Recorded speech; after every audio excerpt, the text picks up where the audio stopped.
This wasn't on my bingo card for the month of July. $600, okay? $600. And I actually struggled to pick out a pair that's valued at $600 on the secondary market that I would actually want to buy. I surround my soul with the positivity. That's why I don't worry about the things that I don't see. Yeah. These days I don't worry about much. I think we should have some more fun.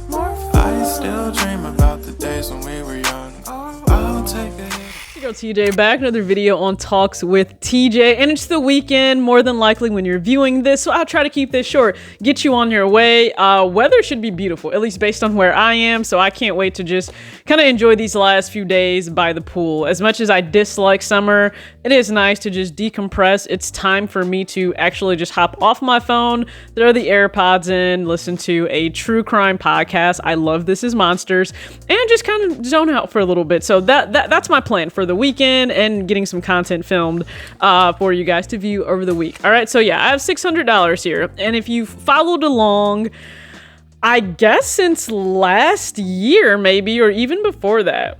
I'm not sure if it was 2021 or 2020. Either way, when student loans went into forbearance and they were frozen for if you had federal student loans, I decided to still diligently pay on my student loans because I had the ability and the means to do so based on being financially stable, even with everything going on. And that benefited me greatly because it pushed me down to that line of, actually I'm below 10K. Of potential forgiveness, right? That's still up in the air. And I've joked like, JoJo, what is going on? And we don't know yet. We haven't heard anything yet from administration. The last article I saw actually said, though, that administration informed the loan service providers to not send out information or notifications in relation to payments restarting or being reinstated. So more than likely, we could speculate that the forbearance period will probably be extended maybe through the end of 2022, which is of course comical because he explicitly came out and said, no, I'm not extending it past September 1st, but like, yeah, you probably are. And there's still this debate of the income threshold. What is that going to be for? We will forgive 10K based on you making, 125 to 150. I think that's what they're capping that at. So I'm just kind of in this wait and see space. A lot of you are in that same space. And of course, you'll have the people that are just, they're so angered, like they're so frustrated with student loans being possibly forgiven. Mind you, though, for most of the people that are frustrated by this, it's not having any direct impact on them, just in terms of like their explicit household. Like your taxes going up and down, newsflash, my taxes go up and down too. I'm paying money that goes towards public schools. Newsflash, your kids don't have anything to do with me. Their education, their schooling, that has nothing to do with me. Yet I still pay taxes towards the public education school system. Yeah, and I don't complain about that. So, hey, if you're going to be angry, go outside, touch grass, go do something, go walk off the anger. That's all I'll say. Walk off the anger and the frustration. But I'm still in the wait and see period, like a lot of you. But I am still putting money towards the student loans in the event that, hey, they're not forgiven and I still have to pay on them. All right, well, I'll have a chunk of money to just throw at one of them, pretty much almost knocking one of the last three that I have out. And I would just continue diligently paying more than what I need to pay every single month past the minimum to pay them off if forgiveness is not something that's still on the table.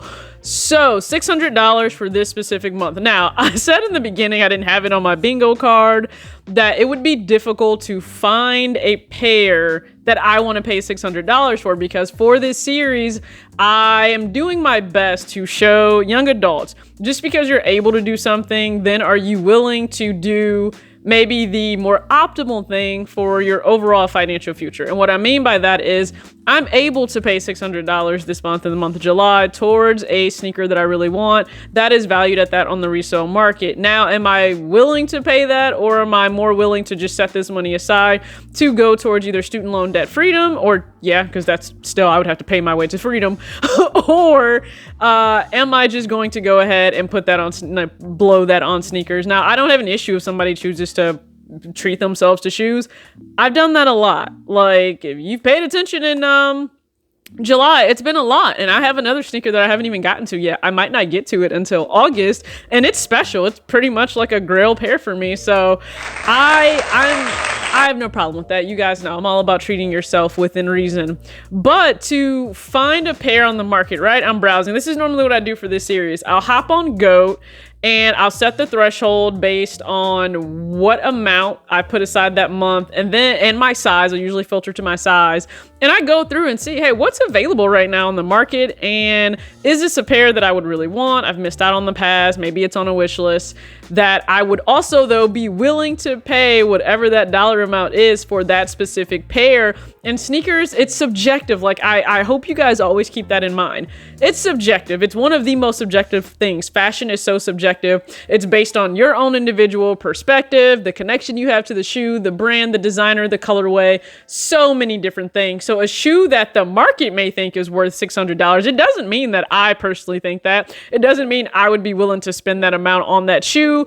And you may not be willing to. I can take somebody one for one, the same income, same expenses, same everything. They're carbon copies of each other. Provide them an amount of, an amount of disposable income, and then put the exact same shoe in front of two of them and say, would you both be willing to pay this amount for this shoe? One of them may very well say yes, and the other one may say no, and neither of them are wrong. But I actually struggled browsing through to see pairs. I'm like, what would I actually want to spend $600 on?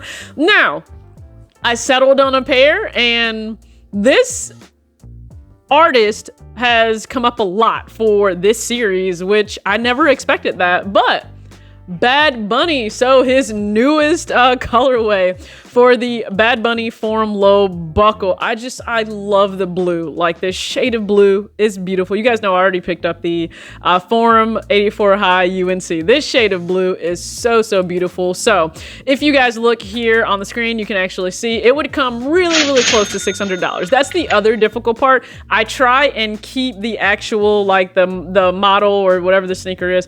I try to keep it pretty close to the dollar amount for that month. So it was a struggle for me to find a shoe, but this one I would love to have. I'm still hoping to add this to the collection. We'll see if I'm able to make that happen, but I would go ahead and pay, if I chose to spend this money this month on sneakers, $600 towards that Forum Low to add to the collection. That would give me two Forum Low buckles for Bad Bunny. As of right now, I still only have the first one, which was the back to school triple black pair. So now he has technically 4 colorways out. We were teased with a white one, but I haven't seen that release yet. Who knows? And this blue pair was originally only for Puerto Rico, but it will actually have a US release date, or maybe it already did. I don't know. A lot's going on. Moral of the story is I'm still being an accountable and responsible adult and putting money aside. That could have gone towards a sneaker, but it did not. So comment below, though, what's a pair right now that you can find on the market, doesn't matter if it's eBay, GOAT, StockX, that's valued at around $600 that you would actually be willing to pay that amount for that sneaker. Drop that in the comments below. I really appreciate you guys tuning in. As always, act your age, not your shoe size. Peace.